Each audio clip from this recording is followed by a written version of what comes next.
Arestado ang duha ka sospek nga namaligya og overpriced nga alkohol sa Surigao City. Samtang tulusob ka lalaki ang nadakpan human na maligya og overpriced nga mga thermal scanner sa Butuan City. Ani ang report.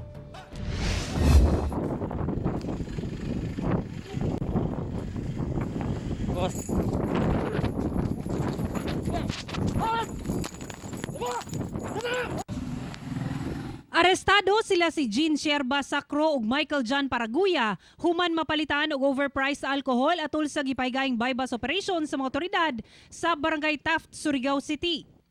Nakuha gikan sa posisyon sa mga dinakpan ang 6 ka galon sa alkohol nga ginabaligya og halos 1,000 pesos matag usa ingon man marked money. Nakadawat og sumbong ang CIDG Surigao nga dunay nagabaligya og overpriced alcohol online maong ilang gikas ang operasyon.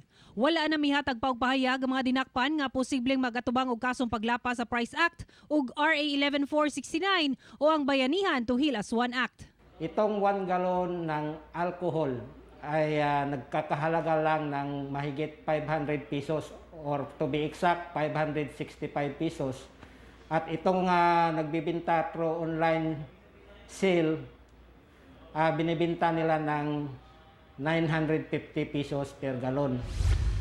Sa Butuan City, dakpan sab ang 3 ka lalaki human na maligya og overpriced nga thermal scanner. Nadakpan ang mga suspect nga sila si Kent Jorel Pagapong, Jory Carbonel ug Mark Anthony Cano atol sa entrapment operation nga gikasa sa CIDG 13, Butuan City Police Station sa koordinasyon sa DTI, FDA ug DOH sa Region 13. Miabot sa 47 ka mga thermal scanner ang gibaligya sa mga suspect nga nagkantidad og 4,000 pesos matag usa nga base sa DTI standard retail price anaalang kini sa 3,400 pesos per piece. May kantidad og 188,000 pesos ang tanang thermal scanner nga nakumpiska. Nakuha sab gikan sa madinakpan ang 39 ka infrared body thermometer, 8 ka thermal scanner, 1,000 pesos nga marked money, 187,000 pesos sa budol money, 3 ka cellphone ug usa ka SUV. Magatubang og kasong paglapas sa Price Act ug Bayanihan to Heal as One Act ang mga suspect.